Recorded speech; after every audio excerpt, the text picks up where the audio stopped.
नमस्कार। संपूर्ण हिंदी स्पेशल एकमात्र YouTube channel Phefana Hindi classes में आप सभी का स्वागत है। और इस चैनल पर आपको हिंदी के तीनों पक्षों व्याकरण, साहित्य व काव्य शास्त्र का गूढ़ अध्ययन करवाया जाएगा। तो बढ़ते हैं आज की क्लास की तरफ और देखते हैं प्रभा और अनूप के बीच में आगे कौन सी बातें होती है।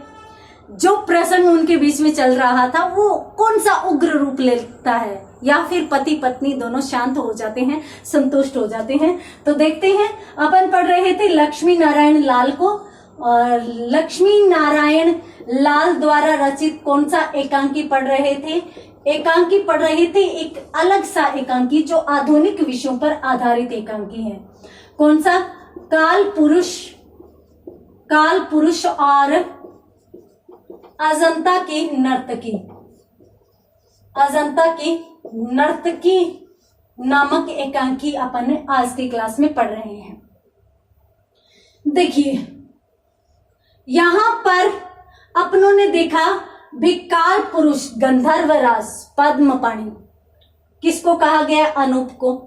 और अजंता की नर्तकी अनूप किसको कहता है? प्रभा को। यानी दोनों पति पत्नी एक नाटक देखने गए और दोनों ने एक दूसरे का नाम रख दिया। तो इस प्रकार से दोनों में यहां पर यूं नजर आता है कि बहुत ही ज्यादा प्रेम है। ये अनूप के घर का बंगला है और यहाँ पर दो लोग हैं। कौन कौन है? प्रभा है और साथ साथ अनूप है। अब अनूप के हाथ में एक चित्र है, सॉरी प्रभा लेकर आई है, परंतु है अनूप के हाथ में। अनूप उस चित्र को खोलता है और उस चित्र को खोलता है तो प्रभा कहती है कि तुमने मुझे कभी बताया नहीं कि तुम्हारे पास माँ जी का चित्र है, तुमने मुझसे छुपाए रखा, मैं तुमसे नाराज हूं, चलो बात ही नहीं करती। तो अनूप कहता है अब तो पता चल गया ना, मैंने नहीं बताया तो क्या हुआ। यानी यहां पर अनूप का बिल्कुल रूखा सूखा व्यवहार है। प्रभा यूं कहती है कि भाई नहीं, मां की तुलना तो स्वर्ग से की जाती है, मां के चरणों में स्वर्ग होता है। वो बहुत ही इस प्रकार की बातें करती है जो काल्पनिक बातें हो सकती है। अनूप यूं कहता है कि भाई तुम तो ये काल्पनिक बातें कर रही हो, ये सारी की सारी बातें हैं वो कल्पना मात्र है, हकीकत यथार्थ कुछ अलग होता है, यथार्थ में ये चीजें नहीं चलती। तो प्रभा यूं कहती है कि प्रभा की मां नहीं है, पिछली क्लास में मैंने आपको बताया था। और कहते हैं ना कि किसी व्यक्ति के पास जो चीज नहीं होती उसे ही पता चलता है कि उसकी कीमत क्या है। तो यहां पर प्रभा बस यूं लगता है कि उसको वो चित्र मिल गया तो उसको सारा जहां मिल गया, और वो इतनी प्रसन्न है, वो चाहती है कि उस चित्र को अपने कक्ष में सजाए, उसकी पूजा करे, दिन रात उसकी आरती करे। कुछ ये भी है भी दोनों पति पत्नी में प्रेम है, तो वो अनूप की मां की इसलिए भी आभारी है क्योंकि अनूप जैसे पुत्र को उसने जन्म दिया जो बहुत ही प्रेम करने वाला है और जो प्रभा को भी बहुत प्रेम करता है। तो इसलिए भी वो अनूप की मां की अत्यंत आभारी है। और यहां पर मैं एक चीज आपको बता देती हूं कि जहां पर हम किसी के प्रति श्रद्धा रखते हैं, प्रेम की चरम सीमा होती है श्रद्धा। और अपन किसी भी प्रतिष्ठित व्यक्ति या ईश्वर, उनके प्रति अपन श्रद्धान्वित होते हैं, श्रद्धा रखते हैं। और जब हम किसी के प्रति श्रद्धा रखते हैं तो उनके अंदर हमें कोई कुछ भी कह दे कभी दोष नजर नहीं आता, सिर्फ गुण ही नजर आता है। हमें सिर्फ और सिर्फ उनमें सिर्फ गुण दिखाई देते हैं।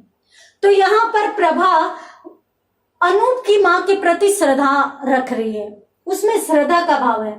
तो उसे अब मां से पूज्य, मां से बड़ा कुछ भी नजर नहीं आता। तो प्रभा फिर यूं कहती है कि ठीक है, तुम नाराज हो रहे हो तो अच्छी बात है, परंतु तुम तो हर बार मुंह फुला लेते हो ऐसे। मतलब प्रभा है वो दुखी हो जाती है, दुखी होकर और यूं कहती है कि ठीक है, मैं ये चित्र कहीं भी नहीं लगाऊंगी। तो अनूप कहता है कि तुम मेरा चित्र भी नहीं लगाओगी। तो प्रभा कहती है कि तुम हो क्या मां के आगे, पहले मां उसके बाद तुम।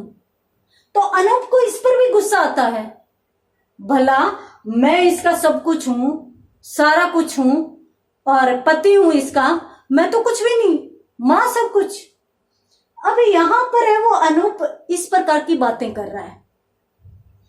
तो अनूप फिर गुस्से में आ जाता है, और जब गुस्से में आता है उसी समय फोन पर घंटी बजती है।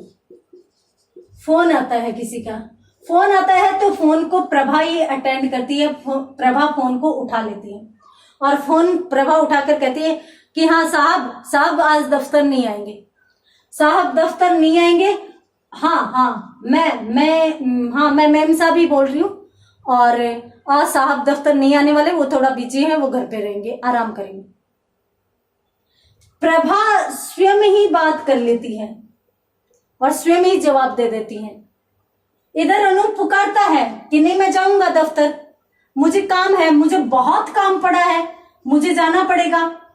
तो प्रभा यूं कहती है कि देखो, ऑफिस के ऑफिसर तुम हो और घर की ऑफिसर तुम्हारी मैं हूं। मैंने कह दिया तुम्हें नहीं जाना मतलब नहीं जाना, और तुम अब जा ही नहीं पाओगे। तुम्हें नहीं जाना, तुम्हारे ऊपर तुम ऑफिस के अफसर, ऑफिस पर तुम अफसर, तुम्हारे ऊपर मैं अफसर। होता भी है ना, हर एक व्यक्ति कहता है हर एक व्यक्ति पर हम ही ऑफिसर होते हैं। तो देखिए यहां पर है, वो प्रभा यूं कहती है कि तुम्हें नहीं जाना। अनूप कहता है कि अच्छा बाबा ठीक है, नहीं जाऊंगा, अब तो खुश। और जैसे ही वो यूं कहता है कि अब तो खुश, तो प्रभा कहती है तो तुम, क्या तुम भी खुश हो, तुम भी प्रसन्न हो?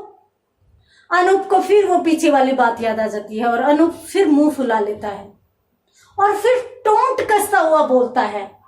किसी पर अपन ताना मारते हैं ना, ताना मारता हुआ, अपन एक चित्र वाली प्रदर्शनी में गए थे ना, चित्रकला प्रदर्शनी में, एग्जीबिशन में, मैं वहां जाऊंगा और वहां से जाकर वहां पर जो अपनों ने अच्छी अच्छी पेंटिंग्स देखी नहीं थी ना, वो सारी की सारी उठा के लाऊंगा और वो घर पे लाके रख दूंगा। सब जगह लगाना, ड्राइंग रूम, बेडरूम, जहां भी तुझे जगह दिखाई दे सब जगह तुम वो बस ये पेंटिंग ही पेंटिंग लगाना। तुम्हें ज्यादा शौक है ना, बस वो लेकर आऊंगा और लगाती रहना। वो यूं कहने लगता है ना कि ड्राइंग रूम, बेडरूम, तो प्रभा कहती है हाँ एक मेरे सिर पर भी।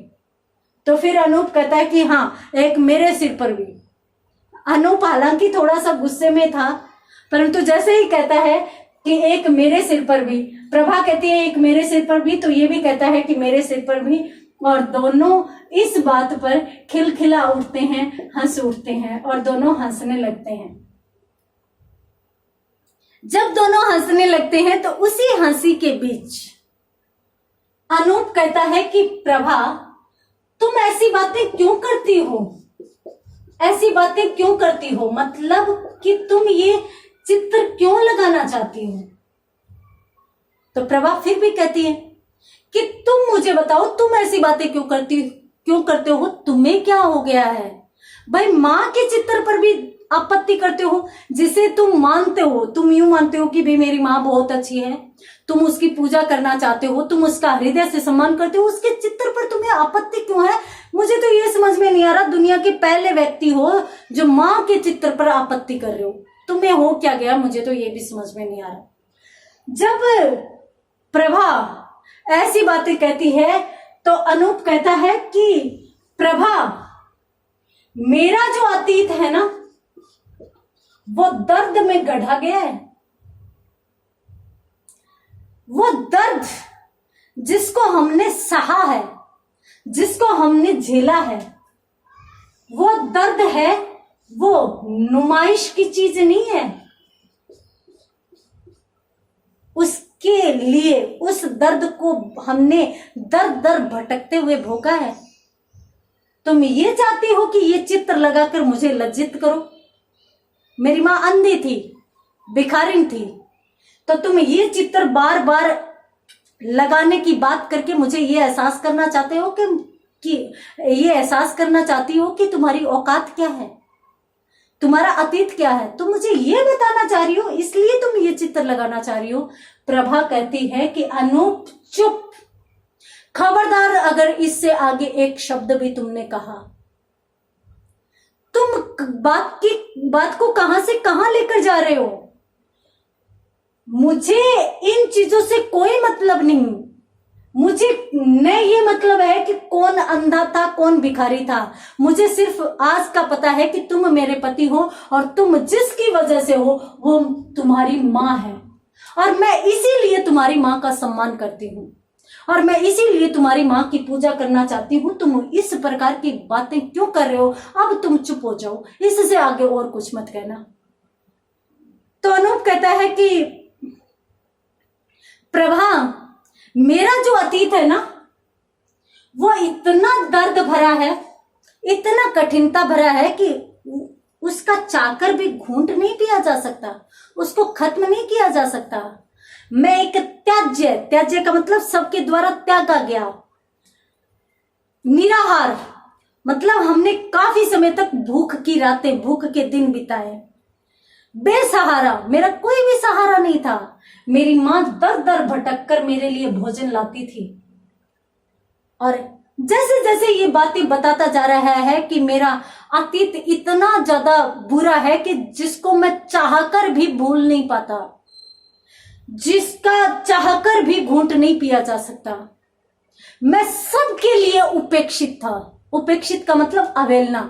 सब लोग मुझे दुत्कारते थे, मुझे दूर फेंकते थे, क्योंकि जब भी अपने दरवाजे पर कोई भिखारी आता है तो हम उसे दुत्कारते हैं कि चला जाए यहां से। तो ये बात अनूप कहता है कि मैं तो ऐसा समाज के द्वारा उपेक्षित पात्र हूं और मैं अपने अतीत को चाहकर भी भूल नहीं सकता।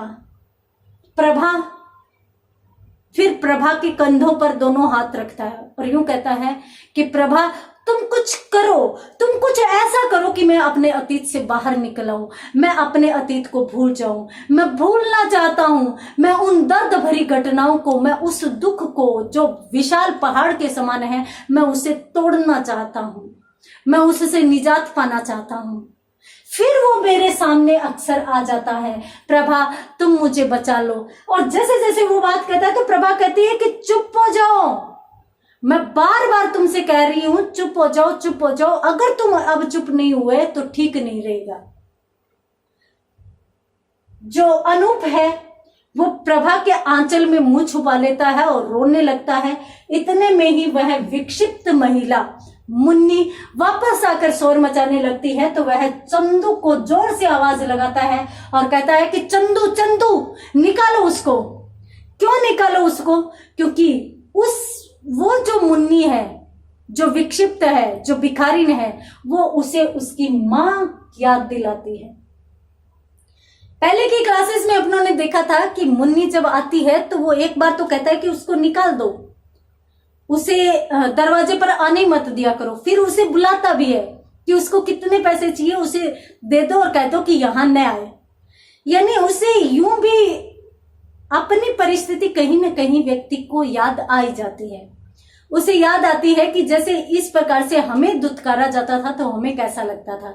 तो वो उसे 4-6 पैसे भी देता है, रुपए भी देता है मुन्नी को, उसकी सहायता भी करता है। परंतु जैसे ही वो सामने आती है उसे उसकी माँ याद आती है, उसका अतीत याद आता है, तो वो उस अतीत से दूर भागना भी चाहता है और इसके लिए चाहता है कि मुन्नी उसके दरवाजे पर कभी भी नहीं आए। तो चंदू को वो ललकार कर कहता है कि निकालो उसको। वो फिर से आ गई। चंदू फिर जाता है कि अब की बार तो है ना मार ही खाएगी, अब की बार तो मैं तुझे छोड़ूंगा ही नहीं। चंदू इस प्रकार से गुस्सा होकर और उसे बाहर से निकाल कर आता है और यहां पर फिर अनूप शुरू हो जाता है। अनूप कहता है कि प्रभा, आज तुमने एक ऐसा काम किया है जो उस बेसहारा दुखी आत्मा को भी शांति मिली होगी। तुमने आज तो एक ऐसा उपकार किया है जो मेरे ऊपर तुमने उपकार किया था उससे बड़ा उपकार है। आज तुम्हारी इन बातों से उस दिवंगत आत्मा को भी शांति मिली होगी कि कोई उसका भी सम्मान कर रहा है, क्योंकि जिंदगी भर मेरी माँ दर दर भटकती रही, उसका किसी ने सम्मान नहीं किया, उसे कभी भी शांति नहीं मिली। आज तुमने उसके सम्मान की बातें कहकर, उसके पूजा की बातें कहकर, उसकी आराधना की बातें कहकर तुमने उस दिवंगत आत्मा को भी शांति प्रदान की है। प्रभा, तुम्हारे मेरे ऊपर बहुत एहसान है। तुमने मुझे बनाया है, तुम एक अच्छे घर की थी, फिर भी तुमने मेरा चयन किया। तेरा मुझ पर बहुत बड़ा एहसान है, लेकिन आज मैं तुम्हें बता देता हूं कि तुम्हारा मुझसे भी बड़ा एहसान मेरी माँ पर है, क्योंकि आज तुमने मेरी माँ का सम्मान किया है। मेरी माँ भी आज स्वर्ग में बैठी, जहां भी होगी मेरी माँ भी आज बहुत प्रसन्न हो रही होगी। इस प्रकार से अनूप है वो प्रभा के सम्मान में बातें कहता है। प्रभा भी वहां पर भावुक हो जाती है। दोनों आपस में बातें कर रहे हैं। प्रभा ये भी कहती है कि अनूप चुप हो जाओ, कुछ भी मत बोलो, क्योंकि प्रभा नहीं चाहती कि अनूप सारा का सारा श्रेय प्रभा को दे। इस प्रकार से दोनों में बातें हो रही है, वार्तालाप चल रहा है। आगे क्या होता है, एकांकी किस ओर मोड़ लेता है, देखेंगे अगली क्लास में। तब तक के लिए धन्यवाद।